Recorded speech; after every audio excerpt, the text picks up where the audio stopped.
Shalom, selamat pagi dan selamat hari Sabat. Puji Tuhan, kita ada di hari yang baru. Terima kasih oleh karena kesempatan saya boleh membagikan firman Tuhan di pagi ini di dalam pelayanan renungan pagi. Dan kita telah ada di tanggal 27 Maret tahun 2021 dan renungan kita di pagi hari ini dengan judul Kesetiaan Elisa diberi pahala. Kesetiaan Elisa diberi pahala. Mari kita berdoa. Tuhan, terima kasih untuk kesempatan belajar firman-Mu. Biarlah pekabaran firman Tuhan pada pagi ini boleh menjadi berkat dalam hidup kami. Dalam nama Yesus kami sudah berdoa. Amin. Setelah Elia pergi dari sana, ia bertemu dengan Elisa bin Safat yang sedang membajak dengan 12 pasang lembu, sedang ia sendiri mengemudikan yang ke-12. Ketika Elia lalu dari dekatnya, ia melemparkan jubahnya kepadanya. 1 Raja-Raja 19 ayat 19. Nabi Elia sudah hampir hendak mengakhiri pekerjaannya di dunia ini. Seorang yang lain harus dipanggil untuk meneruskan pekerjaan pada zaman itu. Dalam perjalanannya, Nabi Elia ditujukan ke arah utara. Kemana saja Nabi Elia memandang tanah yang dilihatnya adalah dimiliki oleh seseorang. Seorang yang tidak sujud menyembah Baal, yang hatinya telah tetap tidak bercabang dalam pekerjaan Allah. Pemilik tanah itu adalah Safat. Perhatian Nabi Elia tertarik kepada Elisa, anak Safat, yang bersama para hambanya sedang membajak dengan 12 pasang lembu. Elisa adalah seorang pendidik, pemimpin, dan pekerja. Elisa tidak berdiam di kota-kota yang padat penduduknya. Ayahnya adalah pengolah tanah, seorang petani, jauh dari pemborosan kota dan istana. Elisa telah menerima pendidikannya. Ia telah dilatih dalam kebiasaan kesederhanaan, penurutan kepada orang tuanya, dan kepada Allah. Tetapi meskipun mempunyai roh yang lemah lembut dan pendiam, Elisa tidak mempunyai tabiat yang berubah-ubah.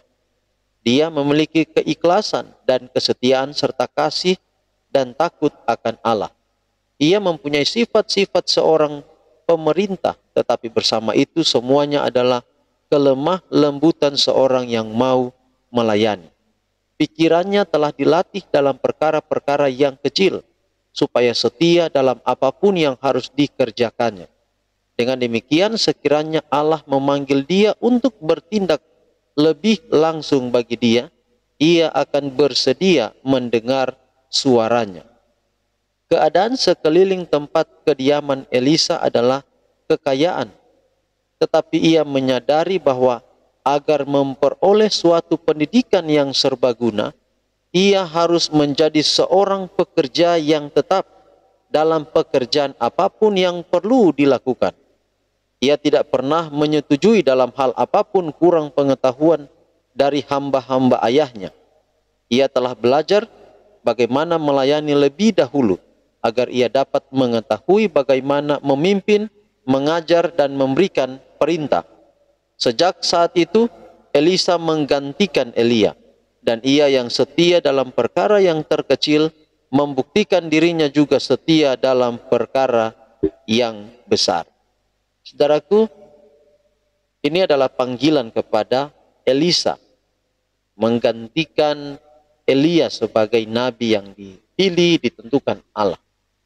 Dan kita melihat, saudara, ketika dia dipanggil, sama dengan contoh yang lain di dalam Alkitab. Misalnya Petrus ketika dia dipanggil menjadi murid. Kemudian Samuel ketika dia dipanggil di masa kecilnya untuk menjadi seorang imam. Dan lain sebagainya. Dan contoh-contoh yang lain. Maka orang-orang ini, tokoh-tokoh ini adalah orang-orang yang telah dipilih, yang telah dikenal oleh Tuhan.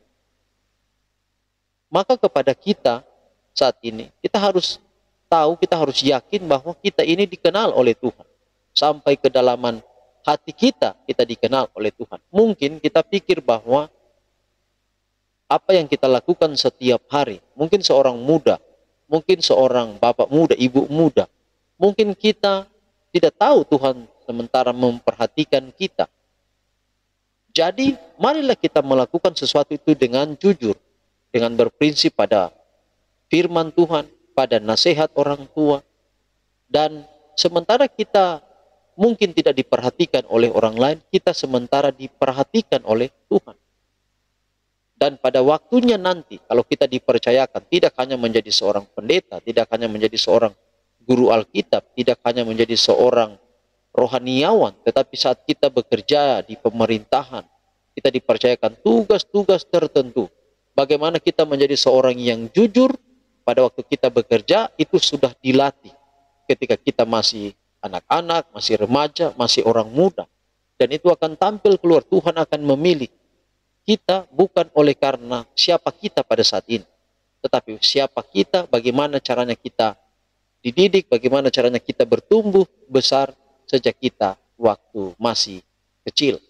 Maka yang tampak keluar adalah hasil dari apa yang selama ini telah kita bangun. Cara untuk menjadi murid Tuhan yang setia adalah belajar terus saat kita. Tidak perlu orang kenal kita, tidak perlu kita menjadi orang terkenal. Tetapi kalau kita hidup setia, jujur sejak sekarang ini, maka keberhasilan demi keberhasilan kita akan capai di waktu yang akan datang. Tuhan memberkati pekabaran di pagi hari ini untuk kita sekalian. Mari kita akhiri dalam doa. Tuhan, terima kasih untuk renungan yang indah. Mengajarkan kami bahwa kalau kami hidup jujur, setia dari masih muda, Tuhan memperhatikan itu dan Tuhan panggil kami. Sebagaimana Tuhan panggil Elisa, sebelumnya juga Tuhan panggil Elia, Tuhan juga panggil Samuel, Daniel, dan tokoh-tokoh Alkitab yang menjadi teladan. Pimpin kami panjang hari ini, khususnya dalam perbaktian Sabat. Tuhan berkati bagi saudara kami yang dalam aktivitas, oleh karena setiap rencana hari ini kami serahkan juga dalam tangan Tuhan. Tuhan pelihara kami boleh menikmati berkat firman Tuhan setiap pagi, agar dengan berkat firman Tuhan ini menambah iman kekuatan dalam hidup kami kuat terus sampai Tuhan datang.